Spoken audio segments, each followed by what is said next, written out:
Breakfast ಇವ್ರ ಮನೆಗೆ ಬಂದಿರೋದು. ನಮ್ಮ ಮನೆಗೆ ಡಿ ಕೆ ಶಿವಕುಮಾರ್ ಅವರು ಬ್ರೇಕ್ಫಾಸ್ಟ್ ಬಂದಿದ್ರಲ್ಲ, ಆಗ್ಲೇನೆ ನನಗೆ ಇನ್ವೈಟ್ ಮಾಡಿದ್ರು ನಮ್ಮ ಮನೆಗೆ ಊಟಕ್ಕೆ ಅಥವಾ ಬ್ರೇಕ್ಫಾಸ್ಟ್ ಗೆ ಬರಬೇಕು ಅಂತ. ನಾನು ಬರ್ತೀನಿ ಅಂತ ಹೇಳಿದ್ದೆ. ಡಿ ಕೆ ಶಿವಕುಮಾರ್ ಅವರು ಸಜೆಸ್ಟ್ ಮಾಡಿದ್ರು ಮಂಗಳವಾರ ಬರ್ರಿ ಅಂತ. ಆಯ್ತಪ್ಪ ಬರ್ತೀನಿ ಅಂತ ಹೇಳಿದ್ದೆ. ಸೊ ಹಾಗಾಗಿ ಇವತ್ತು ಡಿ ಕೆ ಶಿವಕುಮಾರ್ ಅವರ ಮನೆಗೆ ಬಂದು ಬ್ರೇಕ್ಫಾಸ್ಟ್ ಅನ್ನ ಮಾಡಿದ್ದೀವಿ. ಪಾರ್ಟಿ ವಿಚಾರಗಳನ್ನ ಚರ್ಚೆ ಮಾಡಿದ್ದೀವಿ.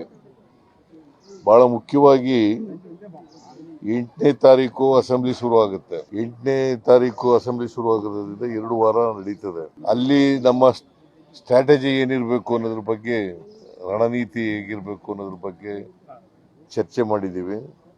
ಅವರು ಗೊತ್ತಿಲ್ಲ ನನಗೆ, ಪತ್ರಿಕೆನಲ್ಲಿ ಓದಿರೋದು ನಾನು. ನೋ ಕಾನ್ಫಿಡೆನ್ಸ್ ಮೋಷನ್ ಮೂವ್ ಮಾಡ್ತೀವಿ ಅಂತ ಹೇಳಿದ್ದಾರೆ. ಆಮೇಲೆ ಬೇರೆ ವಿಚಾರಗಳನ್ನ ಪ್ರಸ್ತಾಪ ಮಾಡ್ತೀವಿ ಅಂತ ಹೇಳಿದ್ದಾರೆ.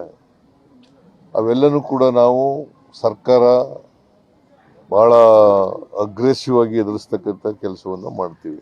ಅವ್ರು ಯಾವುದೇ ವಿಚಾರ ಪ್ರಸ್ತಾಪ ಮಾಡಿದ್ರು ಕೂಡ ಬಿಜೆಪಿ ಜೆಡಿಎಸ್ನವರು ಒಟ್ಟಾಗಿ ಎದುರಿಸಬೇಕು ಅಂತ ಹೇಳಿ ಈಗಾಗಲೇ ಮಾತುಕತೆ ನಡೆಸಿದ್ದಾರೆ. ಕುಮಾರಸ್ವಾಮಿ, ಅಶೋಕ ಮತ್ತೆ ಇತರ ಮುಖಂಡರುಗಳು ಎಲ್ಲರೂ ಕೂಡ ಮಾತಾಡಿದ್ದಾರೆ. ನಾವು ಕೂಡ ಅಸೆಂಬ್ಲಿ ನಡೆಸೋದು ಈ ರಾಜ್ಯದ ಸಮಸ್ಯೆಗಳನ್ನು ಚರ್ಚೆ ಮಾಡಲಿಕ್ಕೋಸ್ಕರ, ರಾಜ್ಯಗಳ ಸಮಸ್ಯೆಗಳ ಬೇಜಾರಾಗಿ ಸಮಸ್ಯೆಗಳನ್ನು ಬಗೆಹರಿಸ್ತಕ್ಕಂಥ ಪ್ರಾಮಾಣಿಕ ಪ್ರಯತ್ನವನ್ನ ಮಾಡಿದ್ದೇವೆ. ಅದು ಕಬ್ಬಿನ ವಿಚಾರ ಇರ್ಬೋದು, ವಿಷಯ ಇರ್ಬೋದು, ಅಥವಾ ಮೆಕ್ಕೆಜೋಳದ ವಿಷಯ ಇರ್ಬೋದು. ಈ ವಿಚಾರಗಳನ್ನ ರೈತರಿಗೆ ನಮ್ಮ ಸರ್ಕಾರ ಯಾವಾಗಲೂ ಕೂಡ ರೈತರ ಪರ ಇರ್ತದೆ. ಅವರು ಮೈಸೂರಿಗೆ ಸಿಎಂ, ಕರ್ನಾಟಕದ ಸಿಎಂ ಅರ್ಥ ಆಗ್ತಾ ಇಲ್ಲ.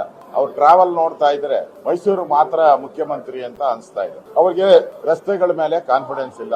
ರಸ್ತೆಗಳ ಮೇಲೆ ಹೋದ್ರೆ ಬೆನ್ನು ನೋವು ಬರ್ತೈತೆ, ಸೊಂಟ ನೋವು ಬರ್ತೈತೆ, ಕಾಲ್ ನೋವು ಬರ್ತೈತೆ. ಅದಕ್ಕೆ ಅವರು ಹೆಲಿಕಾಪ್ಟರ್ ಅನ್ನ ಚೂಸ್ ಮಾಡ್ಕೊಂಡಿದ್ದಾರೆ. ಜನ ನೀವು ಬೇಕಾದ್ರೆ ಸೊಂಟ ನೋವನ್ನ ಬರ್ಲಿ, ಕಾಲನ ಮುರ್ಕಳಿ, ಕೈಯನ ಮುರ್ಕಳಿ, ನಾನ್ ಸೇಫ್ ಇರ್ಬೇಕು. ನಾನ್ ಸೇಫ್ ಇದ್ರೆ ಆಯ್ತು, ನೀವೇನ್ ಬೇಕಾದ್ರೂ ಹಾಳಾಗೋಗಿ ಅಂತೇಳಿ ಅವರು ಹೆಲಿಕಾಪ್ಟರ್ ಅನ್ನ ಆಯ್ಕೆ ಮಾಡ್ಕೊಂಡಿದ್ದಾರೆ. ಇಲ್ಲಿ ರಾಜ್ಯದ ಜನ ಇಡೀ ರಸ್ತೆಗಳು, ಕರ್ನಾಟಕದ ಎಲ್ಲಾ ರಸ್ತೆಗಳು, ಅದರಲ್ಲೂ ವಿಶೇಷವಾಗಿ ಉತ್ತರ ಕರ್ನಾಟಕದ ರಸ್ತೆಗಳನ್ನು ನೋಡಿದ್ರೆ ನೀವು 10 ಕಿಲೋಮೀಟರ್ ಟ್ರಾವೆಲ್ ಮಾಡ್ಬೇಕಾದ್ರೆ 2 ಗಂಟೆ 3 ಗಂಟೆ ಬೇಕು. ಆ ಪರಿಸ್ಥಿತಿ ಉತ್ತರ ಕರ್ನಾಟಕದಲ್ಲಿ. ಇನ್ನು ಬೆಂಗಳೂರು ಅಂತನೂ ಸುಮಾರು 15-16 ಜನ ಈಗಾಗಲೇ ಪ್ರಾಣ ಕಳ್ಕೊಂಡಿದ್ದಾರೆ. ದಿನನಿತ್ಯ ಬೆಂಗಳೂರಲ್ಲಿ ಗುಂಡಿ ಬಿದ್ದ ರಸ್ತೆಗಳನ್ನ ನೋಡ್ತಾ ಇದ್ದೀನಿ. ಅದಕ್ಕೆ ಅವ್ರಿಗೆ ಹಣ ಇಲ್ಲ. ನಾನ್ ಸಜೆಷನ್ ಕೊಡೋದು ಸಿದ್ದರಾಮಯ್ಯನವ್ರಿಗೆ, ಸೊ ಬೆಂಗಳೂರಲ್ಲೂ ನೀವು ಓಡಾಡಕ್ ಕಷ್ಟ, ಅಲ್ಲೂ ಯಾವ್ದಾನ ಒಂದು ಸಣ್ಣ ಹೆಲಿಕಾಪ್ಟರ್ ನೋಡ್ಕೊಳ್ಳಿ. ಬೆಂಗಳೂರಲ್ಲಿ ಅಲ್ಲೂ ಓಡಾಡಕ್ಕೆ ಮನೆಗೆ ಅಲ್ಲೆಲ್ಲ ಸಣ್ಣ ಹೆಲಿಕಾಪ್ಟರ್ ನೋಡ್ಕೊಳ್ಳಿ. ಆ ಪರಿಸ್ಥಿತಿ ಇವತ್ತು ಕರ್ನಾಟಕದಲ್ಲಿ ಕಾಣ್ತಾ ಇದ್ದೀರಿ. ಈ ದುಂದು ವೆಚ್ಚ ಮಾಡೋದೇ ಬದಲು ಇಲ್ಲಿ ಉತ್ತರ ಕರ್ನಾಟಕದ ಜನ ಕಬ್ಬು ಬೆಳೆ ಬೆಳೆದಿದ್ದಾರೆ, ಪರಿಹಾರ ಕೊಡಿ ಅಂದ್ರೆ 50 ರೂಪಾಯಿ ಕೊಡ್ತೀರಾ. ನಿಮ್ಮ ಹೆಲಿಕಾಪ್ಟರ್ಗೆ 47 ಕೋಟಿ ಕೊಡ್ತೀರಾ. ಯಾವ ನ್ಯಾಯ? ಯಾವ ನ್ಯಾಯ ಅಂತ ಕೇಳೋದು. ಅಲ್ಲೂ ಉದಾರತೆ ಬೇಕಲ್ಲ ಕಬ್ಬು ಬೆಳೆಗಾರರಿಗೆ ಕೊಡಕ್ಕೆ. ಆ ಉದಾರತೆ ನಿಮ್ಮಲ್ಲಿ ಇಲ್ಲ. ಈಗ ವಿಧಾನಸಭಾ ಅಧಿವೇಶನ ಬೆಳಗಾವಿಯಲ್ಲಿ ನಡೀತಾ ಇದೆ. ಸುಮಾರು 20 ಕೋಟಿಗೂ ಹೆಚ್ಚು ಹಣ ಡೈರೆಕ್ಟ್ ಆಗಿ, ಒಂದು 25-35 ಕೋಟಿ ಹಣ ಇಂಡೈರೆಕ್ಟ್ ಆಗಿ ಈ ಅಧಿವೇಶನಕ್ಕೆ ಖರ್ಚಾಗ್ತಾ ಇದೆ. ಆದ್ರೆ ಅಧಿವೇಶನದಲ್ಲಿ ಏನ್ ನಡೀತಾ ಇದೆ? ದಿನಾ ಡಿನ್ನರ್ ಪಾಲಿಟಿಕ್ಸ್, ರಾತ್ರಿ ಊಟ, ರಾತ್ರಿ 1 ಗಂಟೆ 2 ಗಂಟೆವರೆಗೂ ನೀವು ಮಂತ್ರಿಗಳು MLAಗಳನ್ನೆಲ್ಲ ಕೂಡ ಹಾಕೊಂಡು ನಿಮ್ಮ ಬಲ ಪ್ರದರ್ಶನ ಮಾಡಕ್ಕೋಸ್ಕರ, ನಿಮ್ಮ ಶಕ್ತಿಯನ್ನ ಹೈಕಮಾಂಡ್ಗೆ ತೋರ್ಸಕ್ಕೋಸ್ಕರ ಈ ಅಧಿವೇಶನ ಯೂಸ್ ಮಾಡ್ತಾ ಇದ್ದೀರ.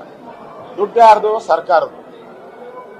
ನೀವು ಮಾಡ್ತಾ ಇರೋ ಕೆಲಸದಿಂದ ಯಾರು ಅಧಿವೇಶನದಲ್ಲಿ ಬಂದು ಮಂತ್ರಿಗಳು ಟೈಮ್ ಕೊಟ್ಟು ಅಸೆಂಬ್ಲಿಯಲ್ಲೇ ಕೂತ್ಕೊಂತ ಇಲ್ಲ. ಯಾರು ಇಡೀ ಅಸೆಂಬ್ಲಿಯಲ್ಲಿ ಎಲ್ಲಾ ಮಂತ್ರಿಗಳು ಪರ್ಫಾರ್ಮೆನ್ಸ್ 0, ಪಾರ್ಟಿಸಿಪೇಷನ್ ಕಡಿಮೆ. ತಯಾರಾಗಿ ಬರ್ಬೇಕಲ್ಲ, ಬೆಳಗ್ಗೆ ತಯಾರಿಲ್ಲ. ಏನೋ ಇಲ್ಲಿ ಬುರುಡೆ ಬಿಡಬೇಕು, ಬಿಟ್ಬಿಟ್ಟು ಹೋಗ್ತಾರೆ.